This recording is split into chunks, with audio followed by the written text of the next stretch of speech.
Nested deep in the mountains of North Iceland, this little cabin has been my home for the past couple of years.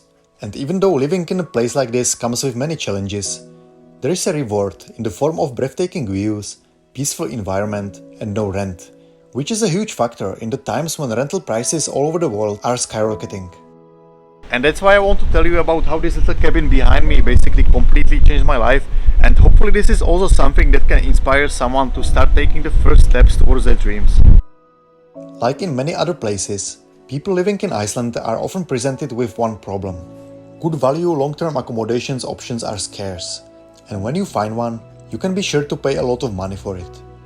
To run you through some rough numbers, if you were to rent a one-bedroom apartment in the capital city of Reykjavik, you are looking at paying at least $1,500 to $2,000 per month. In the second biggest town, Akureyri, located in North Iceland, prices are more reasonable, but you can still expect to pay around $1,000 to $1,500 for a one-bedroom apartment. And I'm not even mentioning buying a house, because unless you have a very good income here, you are looking at paying the bank for the next couple of decades. I really wanted to find a way around it, a middle ground if you will. And this place where I live now basically spared me of having to worry about any of these issues. And I'll explain everything in detail later, but first let me answer a question that so many people ask, and that's why would I choose to live in the middle of nowhere? And it is actually pretty simple, because I love nature and I actually enjoy being in a solitude. It is not that I don't like people, it is just having a place that's quiet and has no distractions is basically a key to my creativity. And I'm aware that I definitely didn't choose the easiest place to live. And believe me, I'm being reminded of that daily by both people and the weather. Luckily, I don't really care about fitting any social norms, and despite the challenges of living here in the winter, more often than not, I'm filled with gratitude for living in what used to be just a dream of my younger self, and perhaps is a dream of many other people too. But to help you understand how I got here, I must tell you a short story. I started this journey in my early 20s when I was coming here for work, and somehow I always managed to find an employer who also provided his employees with some sort of free or discounted staff housing, which, as you can probably imagine, wasn't always pretty, and boy have I lived in some shitty places. But I think it was worth the struggle, because it basically meant that I was able to start saving up money much faster, and also as long as I lived on a place that was close to some nice nature, I never really cared where I slept. And so not having to spend half of my income on rent definitely played a big role in my story. As the time went by, I started feeling like I needed to find my own place. Since the beginning of my early days in Iceland, I remember always admiring all those beautiful properties built on all of these amazing places with these incredible views and thinking, maybe one day, how cool would it be to live in one of those? And well, by now you probably know where I'm going with this. One day I started browsing through some online listings, and here's what I found. A small weathered cabin, which at the first glance I didn't really think too much of, but after booking a property tour and coming there for the first time, everything clicked. The hut was located in one of the most beautiful valleys that I have ever been to.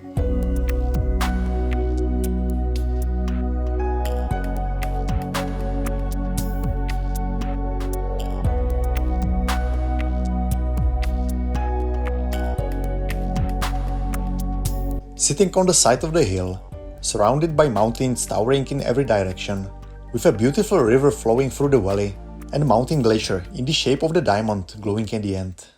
It was a paradise. "Hey, you want to see the interior too?"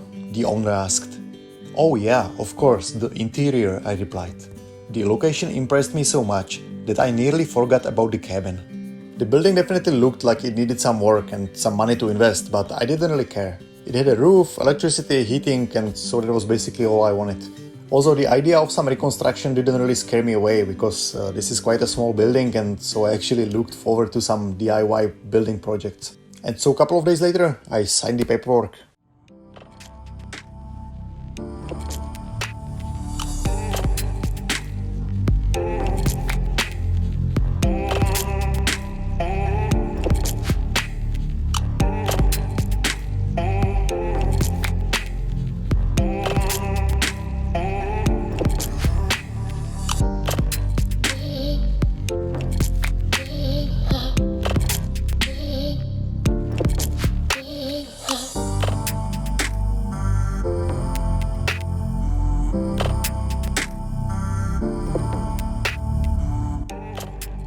Well, congratulations, Jan, but buying a property doesn't necessarily translate to rent-free living, and you are absolutely right. It is a big financial commitment, but here is what I did.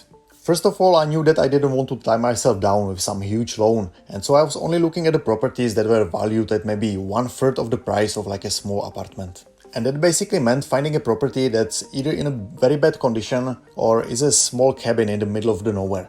And well, that's exactly what I found.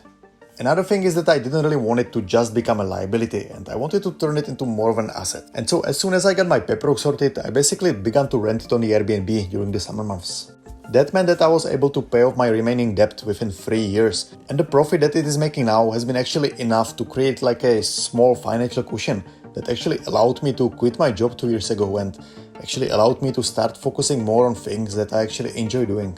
This is just simply the path that I chose. Things that I learned and decisions that worked for me, but in the end, this isn't for everyone. The isolation and the things like that, at least for about 6 months, the only way to get up here is on skis, would be some of the reasons most of the people would soon get tired of living like this. I just know that my younger self would totally benefit from video like this, and so this has been a big motivational aspect for me to put all of this together. And I mean, even if I can inspire just one person, I'll be happy. Moreover, this is something that you can recreate anywhere in the world, and I mean, there are so many beautiful and oftentimes warmer places, and also so many ways that you can pursue a dream like this. You have cabins, you have glamping tents, you have tiny houses, you have vans, and so on. It all takes a lot of effort, a lot of mental energy and dedication, but all in all, I find it all very much worth it.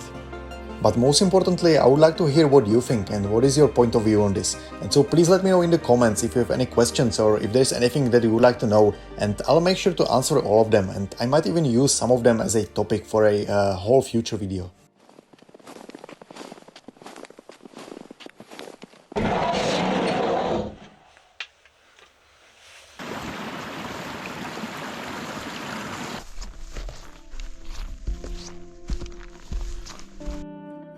We are all in different stages of life, and sometimes things aren't so simple, and taking such a step could require thinking even years ahead. Which I understand, but also remember, there will never be a perfect timing. Sometimes you just have to jump. But do I see myself spending the rest of my life here? And honestly, I don't think so. Even though living here has been an amazing part of this chapter of my life, and I wouldn't trade it for anything. There are still so many other places in the world that I would like to go and see. And I'm very open to where the future will take me next. But for now, I know this chapter still isn't closed, and I still have so many more plans with this place, for at least next few years. With that being said, if you are planning to come in Iceland, bookings for the Airbnb will be open starting January 1st, so keep an eye on that.